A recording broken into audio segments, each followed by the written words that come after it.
Hello, I'm Diana Kanecki of KaneckiArt, President and CEO. What I'd like to talk about today is the creative process and introductions. In the creative process, when you think of designing something or making something, how do you proceed? Do you proceed with a narrow vision, just looking down the tunnel? Or do you think of basically just sort of like headlights, just seeing a little bit, but then expanding outward?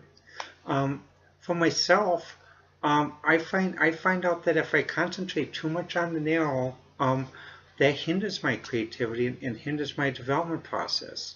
The headlight method, sort of going point to point to point, you notice I'm not going in a straight line. Many people think the creative process is going from A to B, but it's actually going from A to B to D to E to, but you have a compass. And what happens with using the point-to-point method is that you can achieve many different things and many creative things faster. Um, another a second thought about creativity is form and function. That whenever you design something, you should design it for form and function. There should be a pure purpose as to why you're doing this. Yes, for sometimes that's true, but one movie I watched a few weeks ago, which I really loved, was the movie by Jobs. Because one thing Jobs mentioned is that when he came back to Apple and it showed in the movie, he came to the design department, and the design department was making everything with this tunnel vision. Basically, bland appliance things like that. Something you'd see basically way a long time ago with a tired advertising campaign or something else. And what happened was his thing that to get Apple back on its feet was he first told the creative team, he says, just drop what you're doing. Yes, drop what you're doing and just design something. Not just for not pure, but just anything you wish to do. Just take the day, take the week, design something that you want to do. Just and what happens, the reason for that was he didn't explain why, but that was to stir the creative juices, to get their creativity going, and to get them back off this narrow vision and more into this basically expanding vision of in point to point, not necessarily going from a straight line from A to B like this, but basically meandering a little bit with a compass to find out where you're going to go. It's important to do this because a lot of times you can get stuck in different aspects of a process, and the process becomes robotic. It's almost like, you're doing something, and it's almost like you're watching an automotive assembly line with a machine robot. Well, it comes and does this and this, and for certain processes and certain things you do, you have to have the precision and repetition. But for other creative things, when you're making things creative or doing or solving problems, you can't be robotic. You have to look at other options, meet other people, consider other ideas, as well as it's also standing up for your own identity. Some people may not like who you are, and they may challenge you. That doesn't mean that they're right and you're wrong. It means basically they may not understand, but you have to have the courage to challenge and stand up for who you are and who your identity is. Um, and it doesn't matter what it is basically. Basically skin color, race, identity, sexual orientation, political beliefs. You have to stand. But the other thing is what I've learned though when I meet with people. Sometimes people will say, well, I believe in this, or I believe in this, or I'm this, I'm that, I'm that. Is the thing is to listen and actively listen, but to listen in such a way that you can still maintain the conversation. Because sometimes people may use words because they hear these words on TV or some other media or something else, and what happens, they're using these words because they're repeating a commercial. They're not.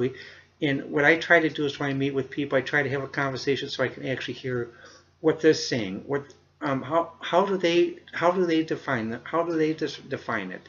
Not with what the commercial says. I know what many of the commercials says. Many of us do. We're bombarded with commercials every day. It's actually what do they feel? Why do they feel this way? What do they think is the best way on how to solve something? So it's important to listen, and it's important to have a conversation. The more you can have a conversation, the more you can help people and get things solved. In the next segment, I'd like to talk about how to introduce yourself to others. When you introduce yourself to others, how do you introduce yourself? Do you give your resume first? Do you give your business card first, or what do you do? Also, how do you try to introduce yourself first? Do you send an email first? Do you call first? Do you meet someone casually? In my experience, what I found out the best way on how to meet people and how to introduce yourself is not really a formal appointment. It's just a casual meeting. When I worked at one organization in La Jolla, basically, I didn't realize this, but I thought the coffee breaks were time basically just to have coffee, but really, it was the best time to meet people and talk about things and get things done rather than meeting them in the office. That 15 minutes is you get more accomplished because than an office meeting, because what happens, a person can speak and they can speak casually because they know that anything that you two speak about may go further or may not go further. But mostly basically it's kept between you and at a later date when he or she's ready to go further, they will. But in office, everything is very much, well, did you follow this policy? Did you do this? Did you do that?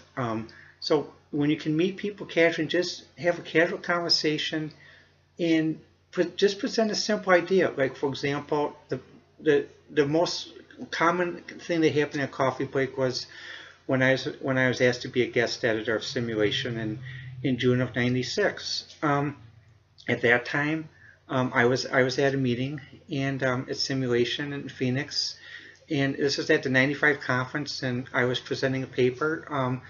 And well, during that time, I was still very much what you might call the 30-something, very much power suits and power dressing compared to today, like that. I got all that, but the thing is, a friend of mine who wasn't, Hildy, came up to me and said, well, would you like to? How about doing a special issue on emergency management? And I thought, yes, let's do it. And she said, great, I'll get everything started. I'll give you a call later. That was the meeting. What happens afterwards? We worked on the issue. We communicated back and forth, talked back and forth by phone, met personally, met by email. Hildy was able to meet other people internationally. Like, for example, there's one guest author who actually was from Prague, and you have to remember, '95. This was at the end of the Cold War, and there's still some things going on in the Czech Republic from those dark days. And what happens, it was great to see, an openness and sharing that, that could be done, because one of my goals is to still be able to visit, Europe and visit various European cities like that, in the future like that. But the thing is, how you introduce yourself and how you talk with people is very important. Because if you're gonna say, well, I'm Diana Kanecki. I have a DM in MBA and DM in Management, Organizational Behavior MBA, and ACS Bioscience, and certified in flow cytometry and immunology. At the first thing, what are you going to think? You're going to think that you're listening to a commercial. But if you hear someone say, well, oh, hi, I'm Diana.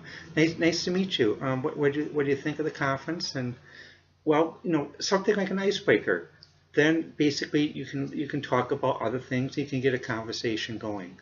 And the thing is, what happens when you do introduce yourself with your qualifications, you don't want to pummel someone. They don't want to hear a resume. They don't want to hear a curriculum vitae. All that is basically for after you get the project approved and basically HR wants some sort of paperwork. Then you give them the curriculum and